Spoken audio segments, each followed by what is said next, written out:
was a gun. I'm not voting. If we want to build our nation. The problem with the Somalians. Just want to experience something else than a black man. Move on, move Can't be like a horse with blinkers on. Honestly say, I was about to have Corrupt sex and then I pulled crap, up. but it's nice.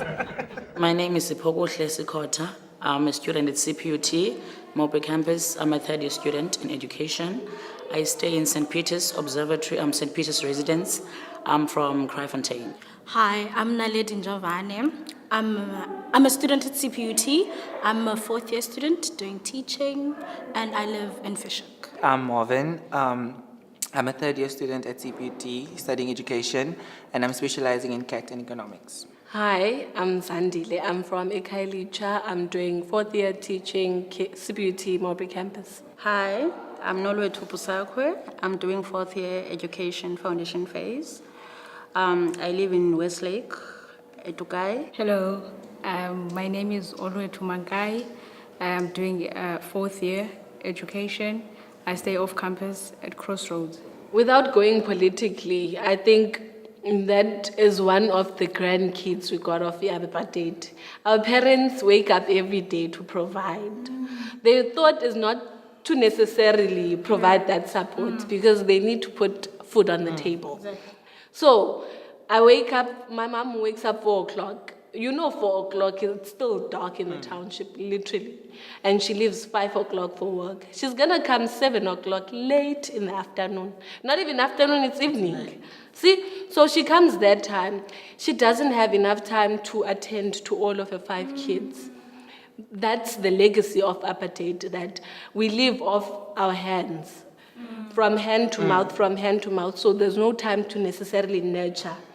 We can never blame them. They gave us the best because Tina actually got to varsity. Yeah. And that's what's nice about, with all the stresses of being a first generation graduate, that's the nicest thing about it. When I was doing my first year, I lost, they lost trust in me. You understand? It was like I'm doing something else rather than focusing on books, because each and every time when I go to campus, after class, I have to go to the library and study. After lectures, all these things. It was pressure, guys. So maybe I would get home around 9 o'clock late. And around weekends, I don't have time to study. I have to sell Amstel, you understand? Because even that Amstels bring food to the table. You see, it was a struggle, guys. So I have to balance these things. I knew that my aunt doesn't understand. And sometimes whenever I'm going out, she will be asking, but why aren't these friends of yours coming to my house so that I can see that you guys are studying? I said, they cannot manage because there's music. It's not like maybe I'm hiding something. But then the other day I tried, and then she saw, but no, I can't. And then, guys, I got excluded at CPUT. I've never said this, but then I got excluded at CPUT because I failed. Yes, I failed, guys. You don't know, Nina. I managed to pass other subjects, but then I failed.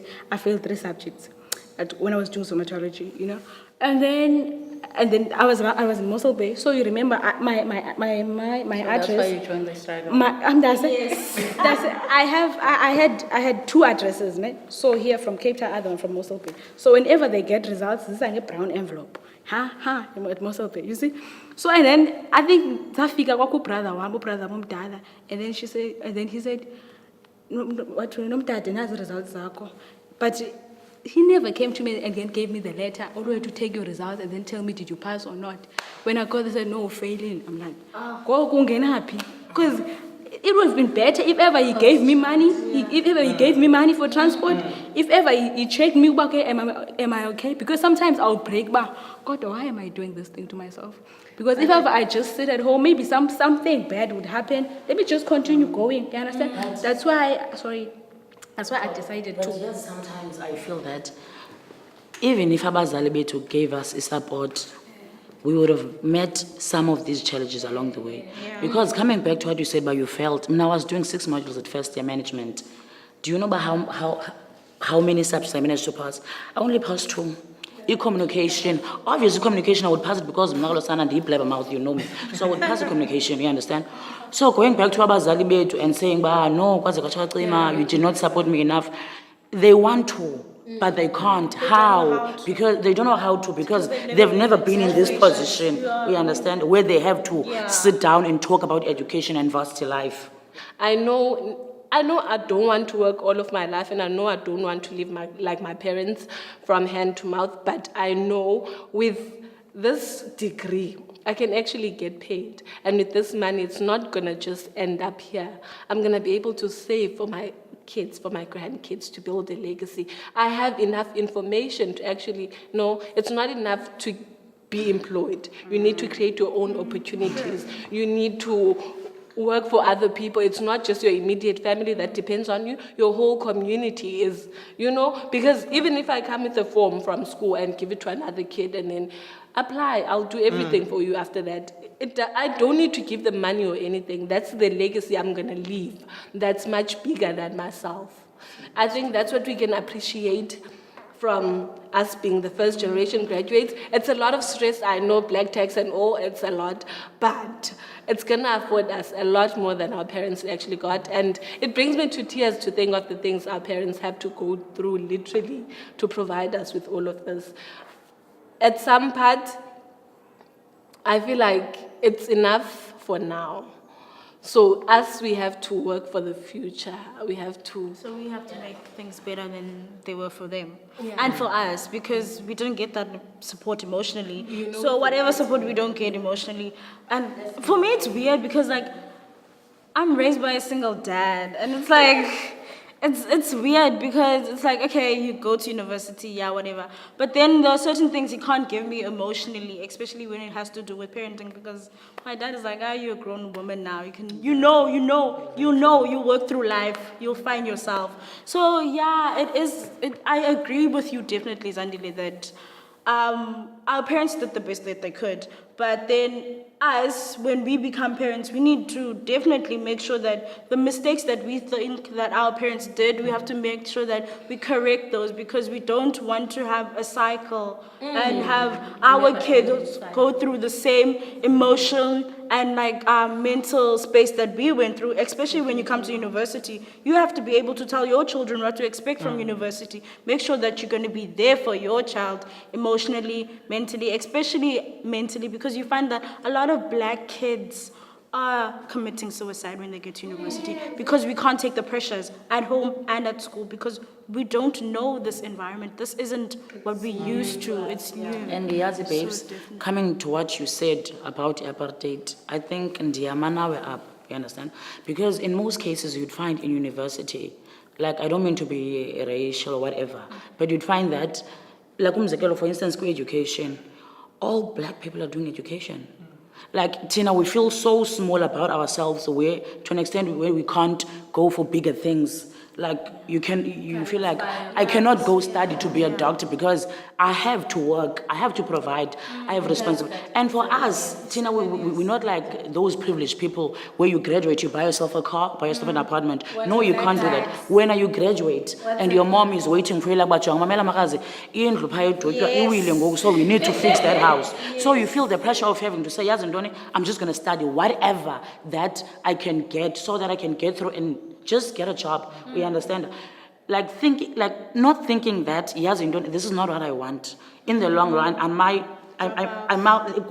might drop out because it's not what I wanted, but just for satisfactory for Abazal Bam, that I tried my best, you understand? Which is, London, it derails us, you understand? Because I'm going to study 2 years for, let's say, teaching. Then the second I feel like, no man, I can't do this. I want to do management. You understand? Londo could still itata elinye ixesha, you understand? Whereas your parents, my parents, what do they say? My dad says, ngomlomo wakhe, I can't wait for you to finish studying because when you finish, you're going to give me 50,000. I want to deposit the quantum. Yeah, my dad is a taxi owner, so he's like, you're going to give me 50,000. I want to deposit the quantum. Then after that, I'm moving to the Eastern Cape. When are you going to stay back? We'll take your funani letu, Lisa Ululu. Those are my siblings, you understand? I already have irresponsibility without having into your bandit defeated, abandoned, you understand? But irresponsibility, I already have it. I can feel it to an extent where even if I'm thinking about I have to graduate, I'm like, I wish I could stay another year. Because I'm thinking, we understand? You're gonna work where you we understand. You're working, but you cannot afford to buy yourself a pair of Pumas because you have this huge amount, like you have this load of responsibilities. I'm not the first graduate with family, because my brother graduated, but then brothers. Yeah. Guys. He doesn't have the responsibility. Yeah, yes. men, boys, don't have responsibilities at home. When they graduate, and then you're gonna find a girlfriend, a wife, build your own house. But as the female, as the girl child, you stuck there. You have to build ikaya lako wenu before you even build ya lako kaya. You can't have a house. Build my home because I want to, not because my mom is telling me to. Not because anyone else is telling me to. Because my mom has also made some decisions that I didn't approve of. So now I'll make some decisions that maybe she won't approve of. I'll do what I want to do there at home. If I want to buy her television, I'll buy her television. If I want to buy her this, I'll buy her this. But she will not dictate me. She will not tell me which direction to go to. Because of... And that's true, because our parents have the tendency. Our parents have the tendency of dictating us, guys. She knows by you getting paid on the 15th. On the 14th in the evening, they call you back. Mamela ke zandile. Fanba ndiyagalelanga ke ngoku. Into yenzekile ke kwenzeka ba. Mamela, girl, that's your baby. You can't make your problems mine. Umasingcwabane ngoba lingaphangeli bungcwabana ngantoni? Why are you doing this to me? Like why are you emotionally bruising me? Why are you kidding me? Another thing that is happening up in the sphere of City, guys, you said something about funding. Guys, that thing... NSFAS, ETIP. Guys, ETIP. On my first year, I think now NSFAS is better. Yes. But never mind this year. You got here 2014, I didn't have funding. I had to imagine I had to spend more than 5,000 that I have to buy for the course that I was doing. Yeah. I will besides I have to buy the uniform, the practical kits, and I have to even to have keys for the what is this thing for the cupboards? Oh, you guys. Keys. What is this? You must buy it. For your locker. Yeah, we had lockers and people in the township they would think that I'm working. I'm a nurse. Imagine. And whenever I go to Mossel Bay at home, they will say, "Oh, Takano Zugile is doing medicine." I'm like. That's what is the case. And guys, coming to the issue of residence. Guys, it's a big issue, residence. Apa, if you don't know someone who knows someone who might help you to do, then you are nobody. I came here in 15 in Cape Town. Fine, I traveled for the rest of the year. 2016 changed to a mobile campus. I saw I'm not fit to do this because I have 8:30 classes till 5 o'clock in the evening where I have to catch a train to Kraaifontein. It's not safe. Fine. Then you come across someone who's gonna say, I'm gonna help you find a room. You're so happy. But you have to give me 1,500 rands. Wow. Never mind 1,500. Other things. Money is something else. Okay, it's other things. We can't up. In this university, there's this thing. It's like 1.5. Okay, we just sleep together. Yes. Then you paid. Yes. Because you don't want raise. Yeah, I don't want raise. But imagine. That's why you don't know. And it's trustworthy. Because And there's a reason it happens the most at CPUT because it happens in J and people know about it and they cover it up. Exactly. It's like life goes on. Life goes on. Guys, I feel like as females, I would be ashamed if I told you guys that how I got my room at Rez is because me and him had to sleep together. Listen, but then the thing is, but then I'm not gonna tell you guys how I got it. I'm just gonna sit in my room and say, hi guys, apply. I'm not gonna tell you I slept with who and who to get my room.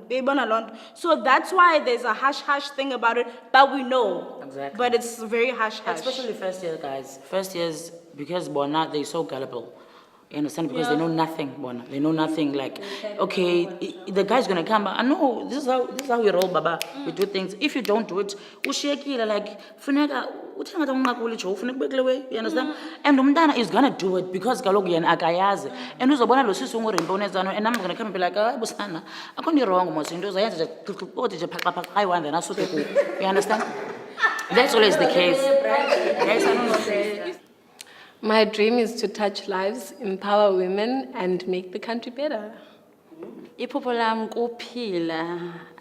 think I'm afraid of death. Diphile to the fullest and empower abafazane. My dream is to start an NGO for girls to empower them. My dream is to change the face of education. My dream is to empower women and being free from systematic oppression. My dream is to make South Africa a better country for every generation that is coming.